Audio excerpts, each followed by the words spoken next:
Hi, this is Dr. JACALYN KERBECK, the President, Founder, and Chief Listening Officer here at our network at USA Global TV and Radio.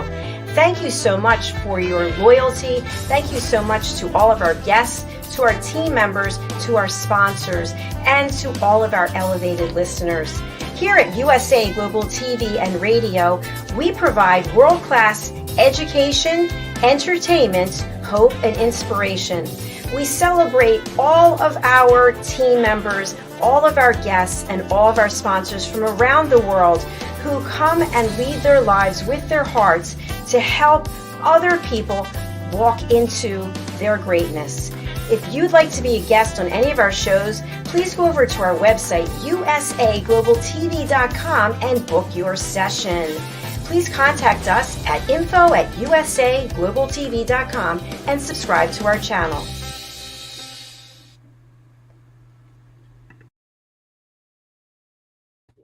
Hello, everyone. Welcome. We're so happy to have you here at USA Global TV and Radio. I'm Dr. JACALYN KERBECK, and our show today is presenting pet psychic Aminah.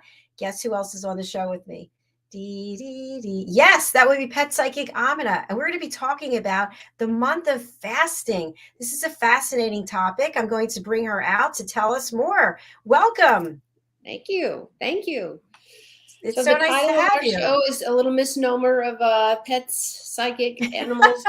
like everybody, and you specifically, we're incredibly diverse. We're incredibly diverse of what we all do or what we're passionate about. And I happen to be Muslim and have been so for many, many decades. I don't even know how long, and hope to educate everybody.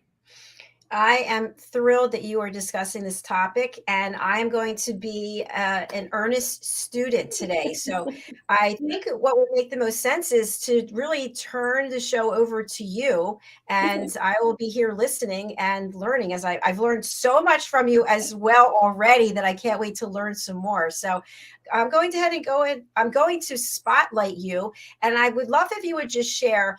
We know that you're a pet psychic and that you're a trainer and that you're a speaker and you do so many things. But for people who are just joining us, I'd love for you to share how you bring everything together with sustainability, inclusion, and coexistence. And now with the month of fasting, tell us all about this whole dynamic of you, the universe of you, and how you're spreading that out across the world. I don't know if I know how to do that, but here we go, everybody.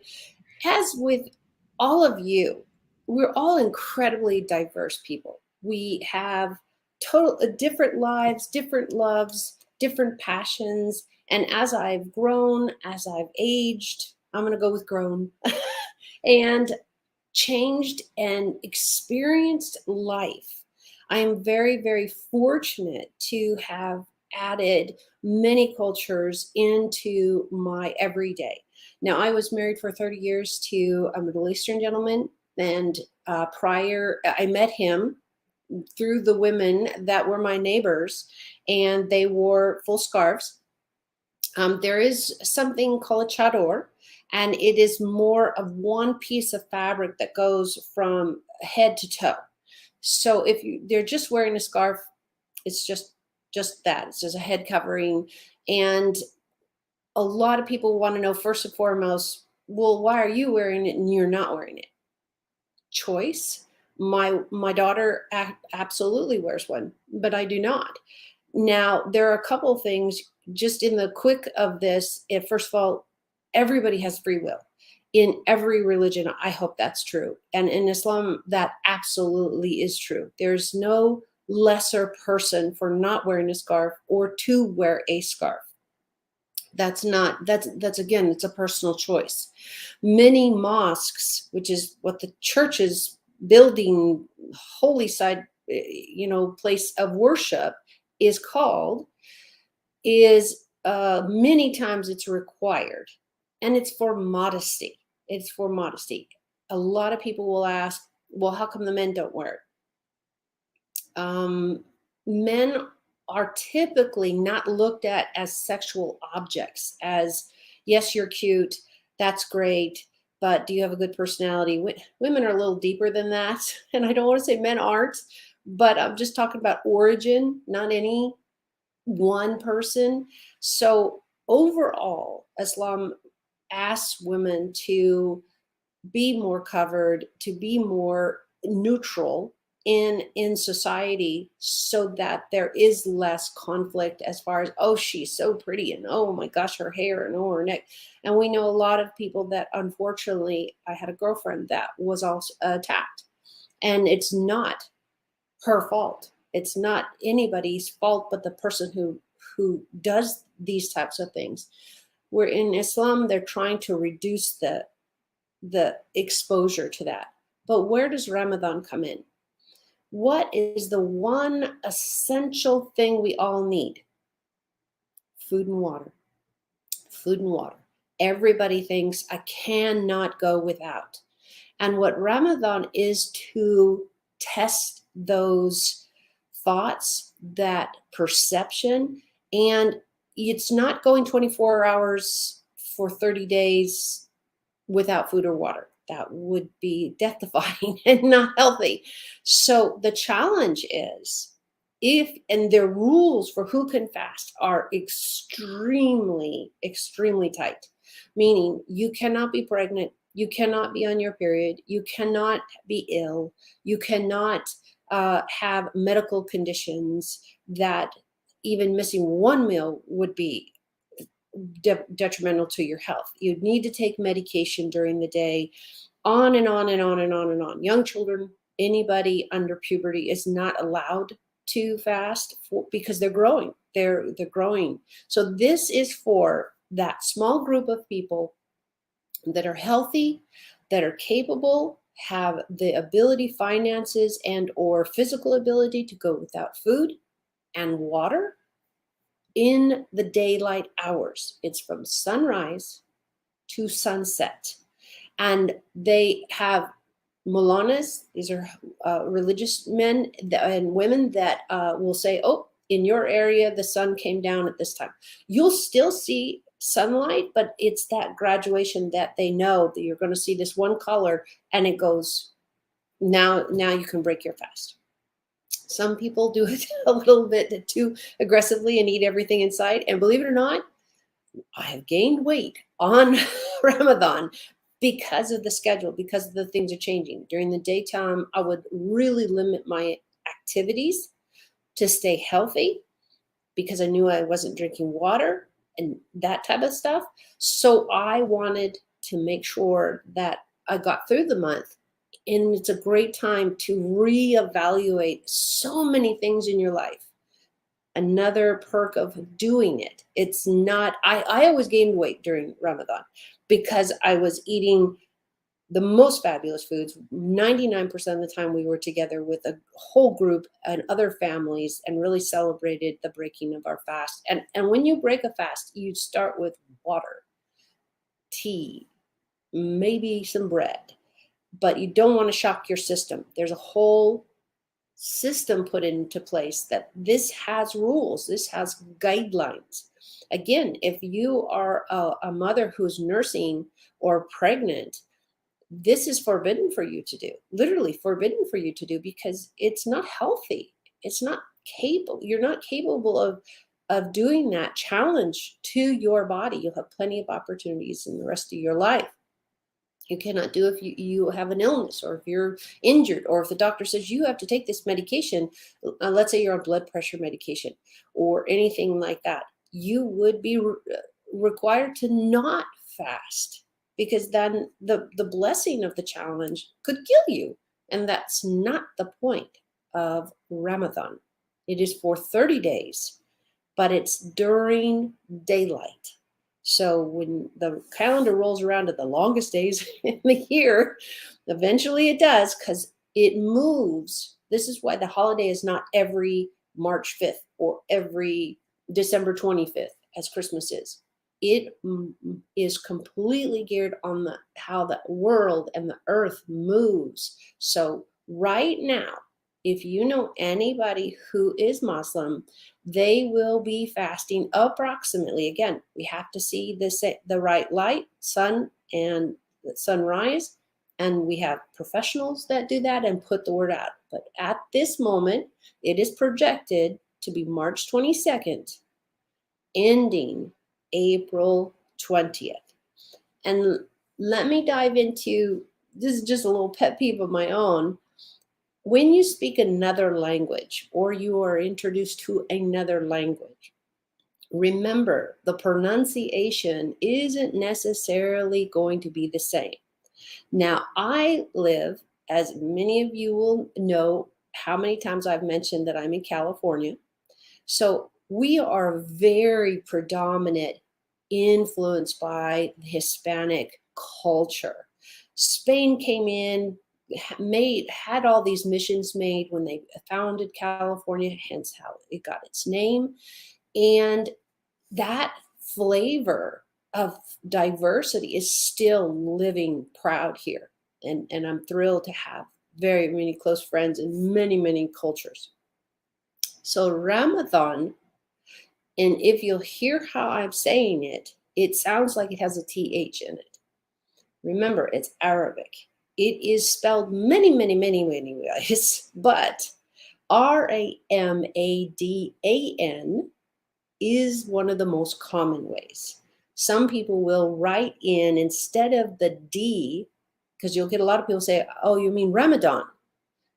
Well, no, because that's not the way it's pronounced. It's phonetically correct, but it's not Arabic correct.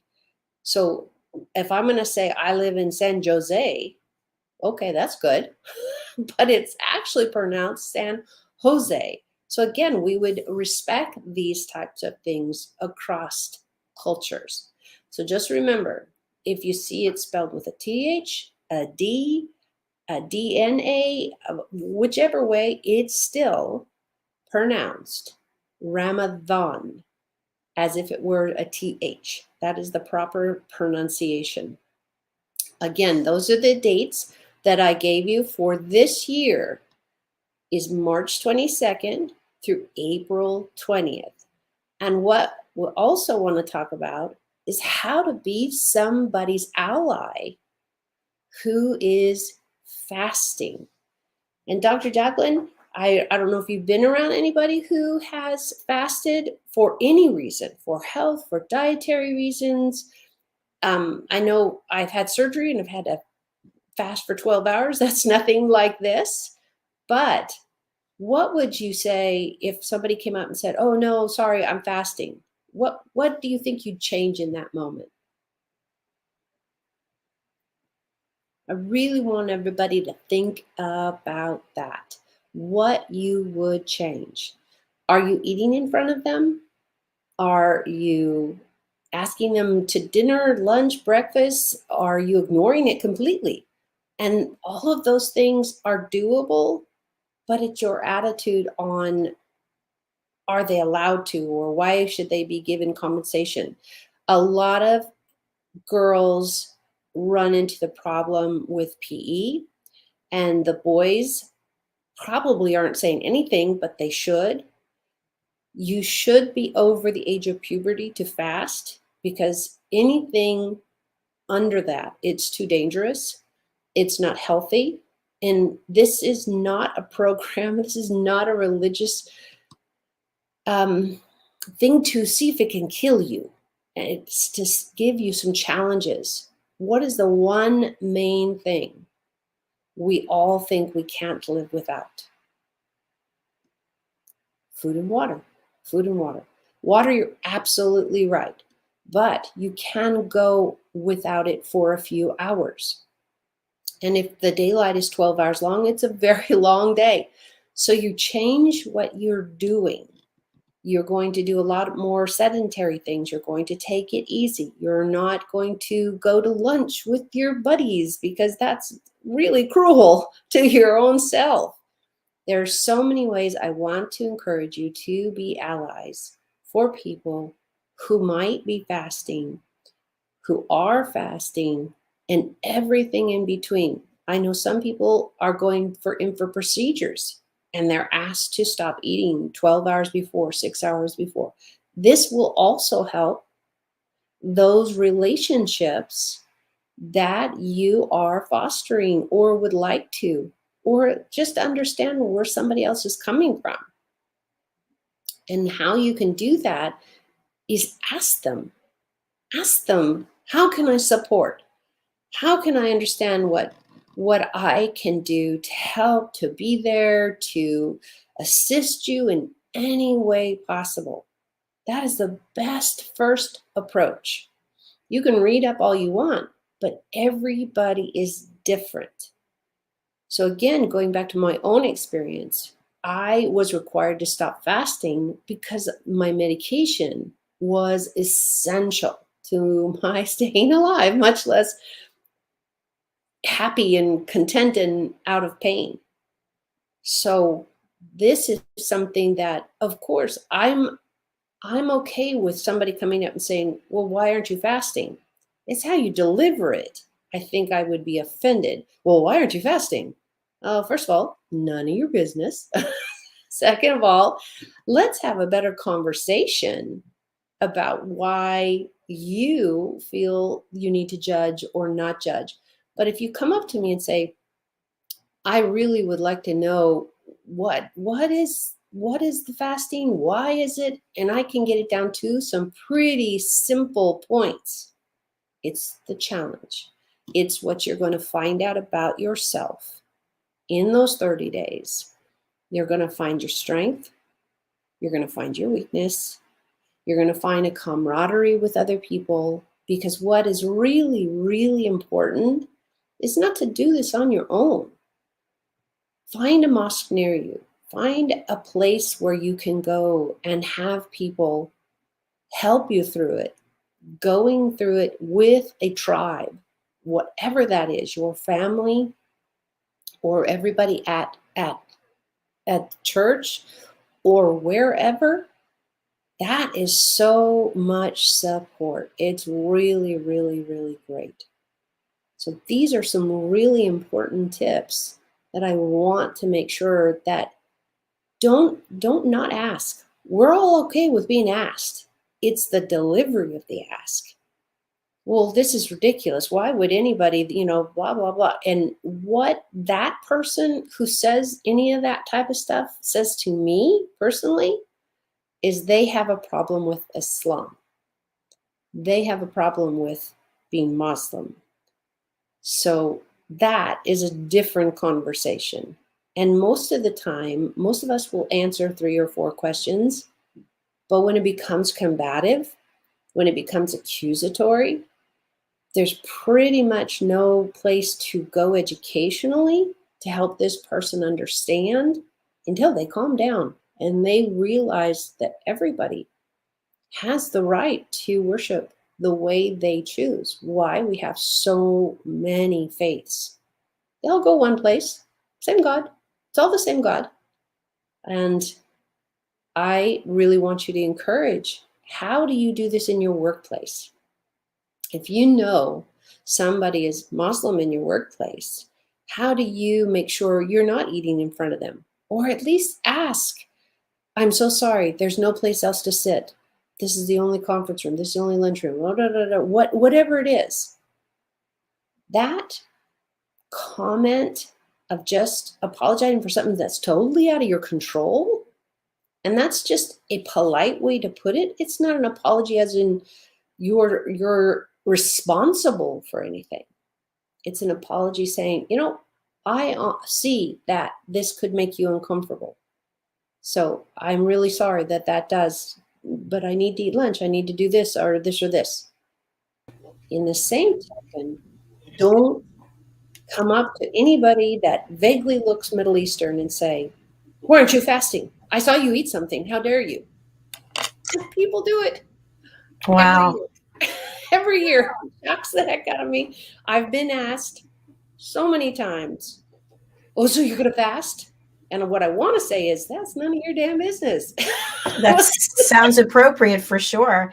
But it's not inclusive. Right. And I would rather have a conversation of saying, okay, why did this ignorant person ask me this kind of question? Because I can say something as embarrassing as, well, I'm pregnant now, so I can't. Or I'm on my period now. And if it's a guy, I mean, he deserves whatever answer you come up with. I've been backstage listening to you speak. It's really fascinating. And something that came up for me, which I'd love to have you also include in this conversation, is what do you feel like when you're going through this? What do you feel like when you're fasting? I've done intermittent fasting for I just started again, but basically Mhm, you skip breakfast. And I know when mhm. you first start, it's kind of like a shock to your body, and you keep Yeah. saying, "I'm so hungry. I'm so hungry. I'm so hungry." So I'm going to let you continue, but I'd love to have you include that as well. That what does it feel like emotionally, physically, to actually give up food and water for the period of time, and then when you start to, I guess initially maybe you're shaking, or maybe you're questioning, maybe you're in doubt, how do you actually embrace it and take it on as a positive? Thanks so much. Lots of great points. Now, in this day and time, so many people have experienced fasting on even a low scale because there are medical treatments that they need to draw blood, which you have to fast for 12 hours. And I'll tell you, some people, and again, is personal to your makeup, who you are, the person you are. So it is personal to the fact of where is your head? If this is the drudge of the world and you're really hating it, it's going to be as miserable as you think it is. So, my suggestion is get busy. And that doesn't mean go jogging. No, no, you're fasting. You can't consume enough water beforehand to be able to. In so many families, there is they get up before sunrise. Because remember, this is sunrise to sunset, and sunset is the redness on the on the as the sun comes down. It's not complete darkness. So there's all kinds of rules on all of these. Drink as much water as you can when you're up at night. I have seen people actually start working nights if they can and sleeping in the daytime. It kind of defeats the process, but it's still illegal and you're capable of doing those types of things. So, again, when you are not fasting, try to catch up on your water. That's really health essential. Eat healthy.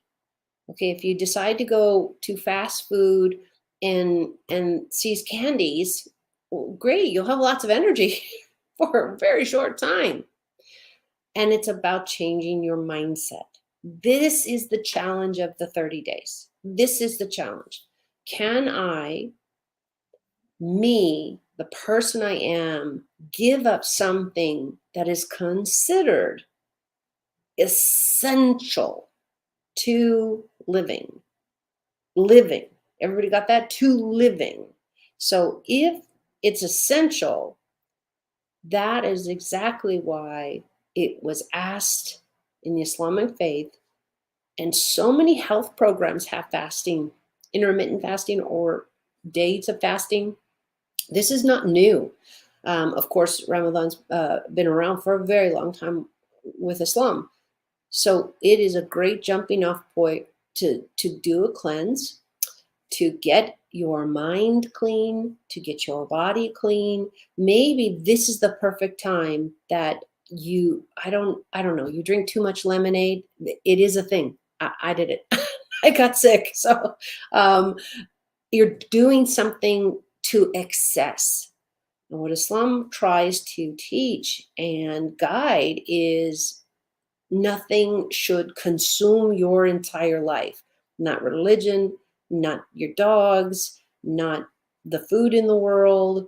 It's a balance, it's a balancing act. So, for so many people to go without food and water, even if it's 10, 9, 12 hours a day, is a real challenge, and you will find out things about yourself that only these kind of challenges put you through.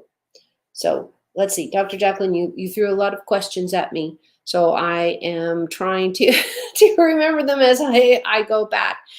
If you are under puberty, you cannot fast. It's illegal.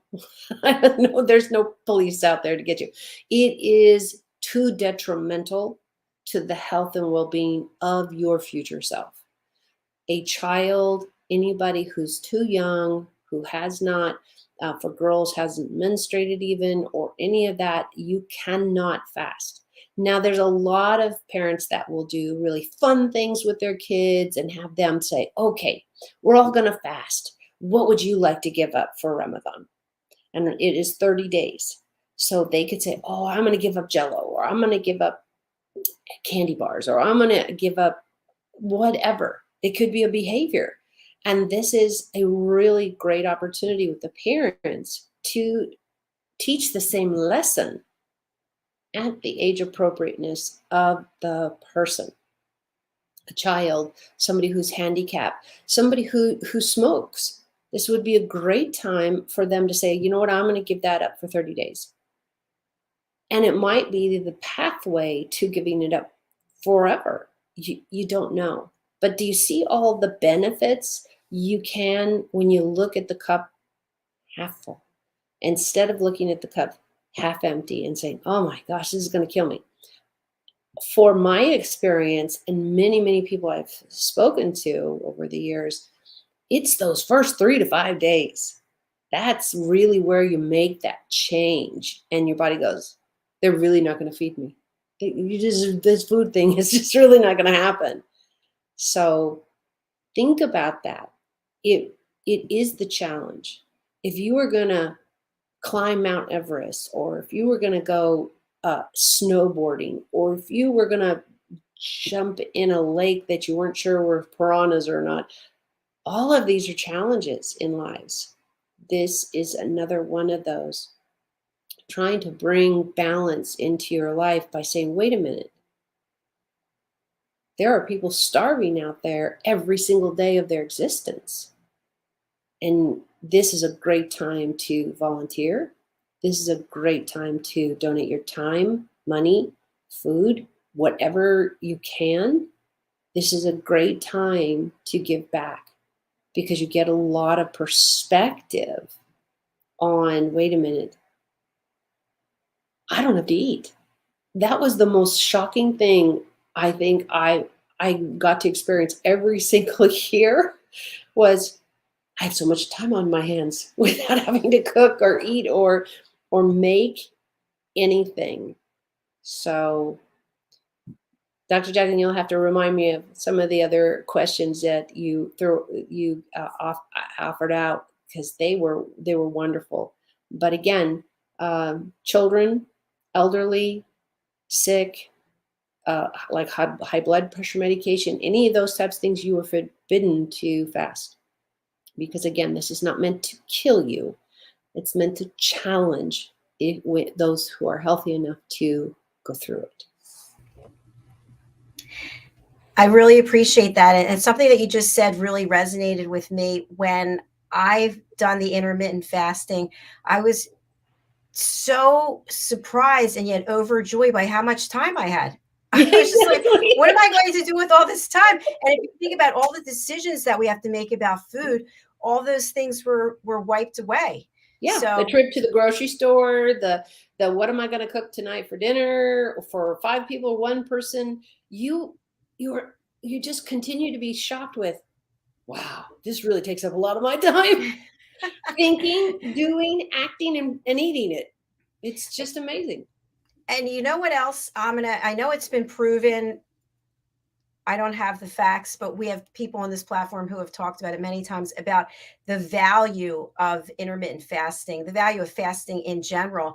Yet we need typically some impetus. It's a holiday. The doctor said, I'm getting tests, for us to do it. And I know in November of last year, I gave up a lot of things because I was really sick with my ulcerative colitis, and I couldn't live like that anymore. And I thought, I can't get to see the doctors. You have to wait months sometimes. Right. So let me do what I need to do. So I did what I needed to do, and I actually got a lot better.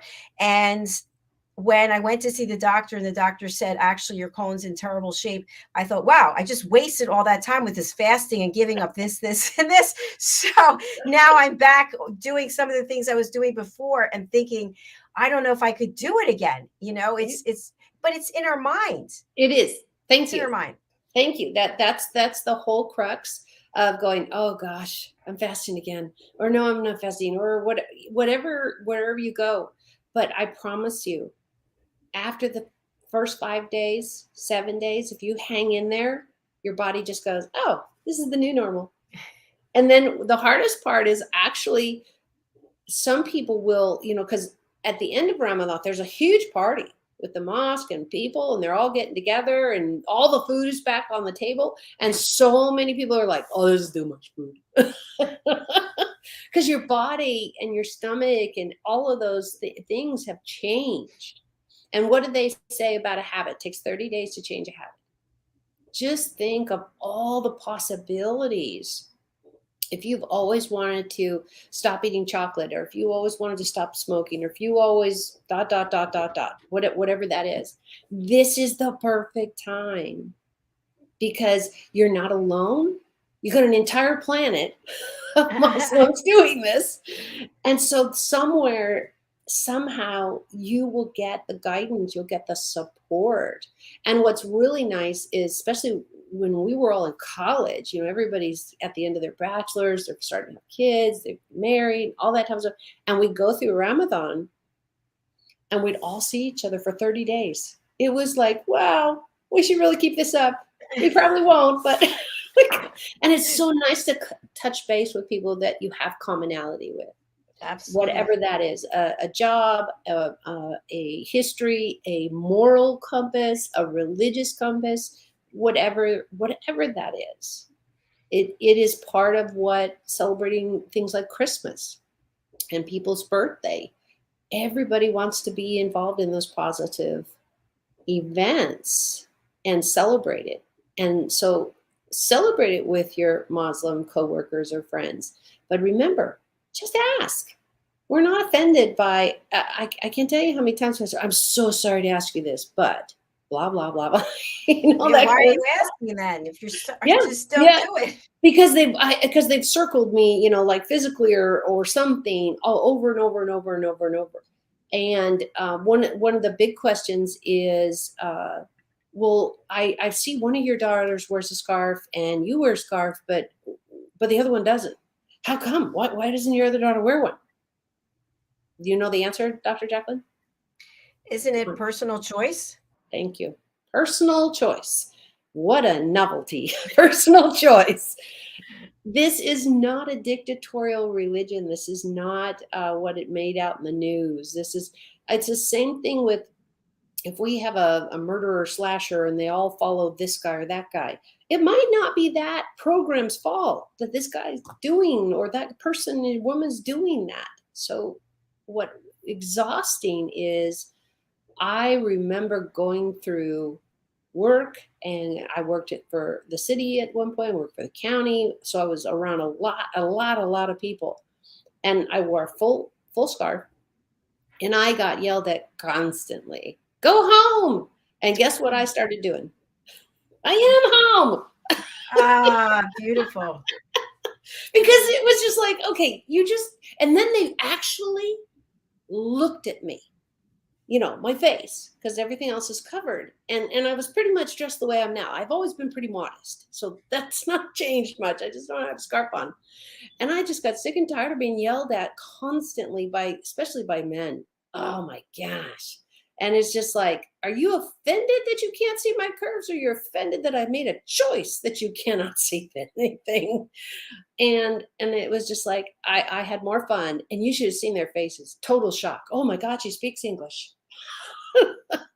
In one consistent sentence. This is what I'm asking. Open your heart, open your mind to the fact that whatever you believe, whatever you choose to believe, is that your free right and choice to do so. But when people practice their religions, whatever they are, if it's a rosary, or if it's a baptismal, or it's Ramathon. Neither one of those is better or worse than the other. It is our perception, and you can do so much coexistence. I live and breathe this topic, and I mean it with people as much as I do the animals, that we can coexist with nature, with the animals, and stop destroying the planet. But I think we first have to start with coexisting with your fellow man and woman and child, and realize you can be a decent human being walking through the park. I can't tell you, Dr. Jana, how many times I'll see something that dropped or fell, or something that needed changing. And I'm either walking with somebody, or somebody comes by and says, well, why do you care about that? Something was left in the park. And so I put it up on a bench where it could be seen, not in the planter where they obviously dropped it. And they're like, well, why do you bother? I said, because I'd want somebody to have the same kindness with maybe something I lost, or maybe this is hugely important to them. I have, found glasses. Nobody wants to have to repair or replace their glasses, or a pair of sunglasses, or whatever. I think people make kindness into a job when it should be easy.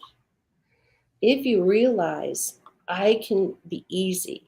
Some of you know that I recently buried one of the neighbor's strays, and talked about it. But why did I bother to bury this dead cat? Is because I can. And because I know that her body will go back to the soil and go back into the world and nourish the plants. And I can. It doesn't mean anything more than that. I'm not better than, I'm not lesser than.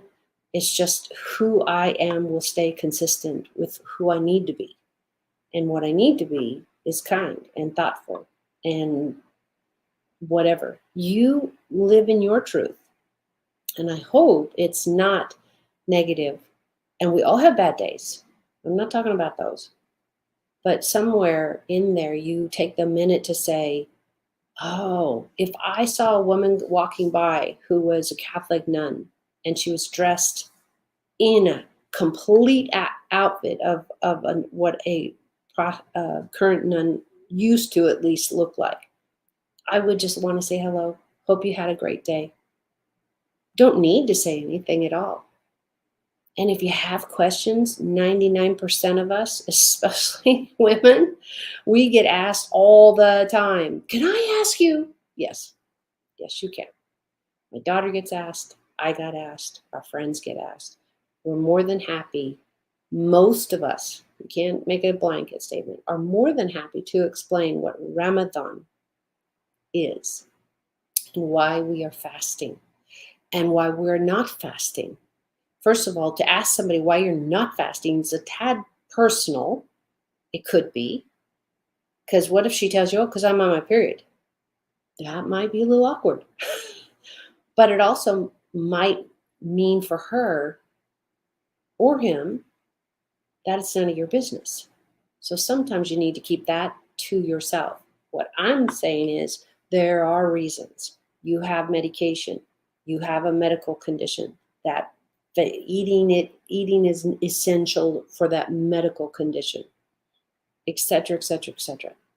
Islam is not there to kill anybody, but to challenge you in ways that you thought food is essential. I have to have food and water every day.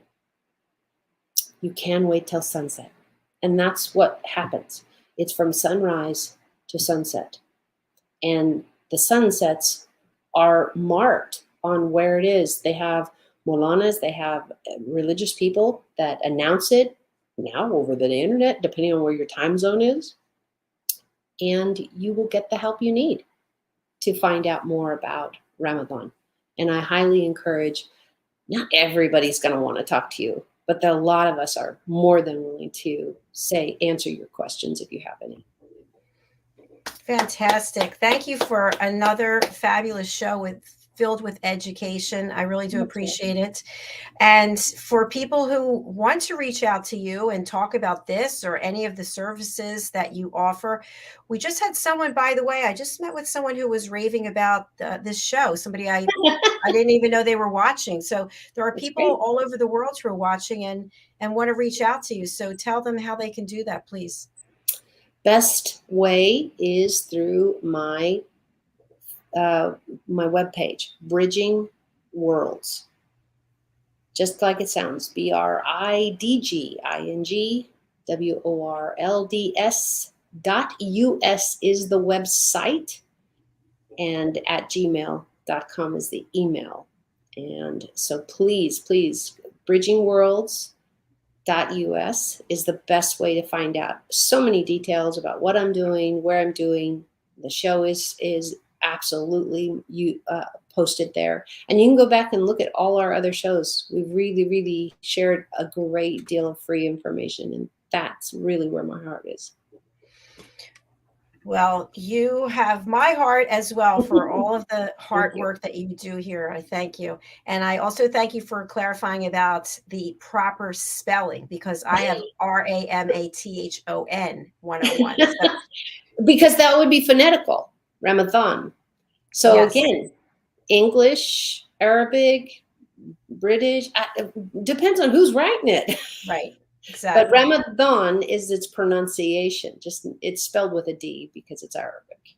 So thank you. I've learned something else again. All right. I want to thank everybody for being here. It's been a fabulous week, and I look forward to welcoming everyone back next week. We'll be back starting on Monday, and we have some new shows that are starting Monday, Tuesday, and Wednesday. I think we have 4 shows. So do join us for that. Have a beautiful weekend. Pet Psychic Aminah and I are saying goodbye for now, but we will be back. Bye, everyone.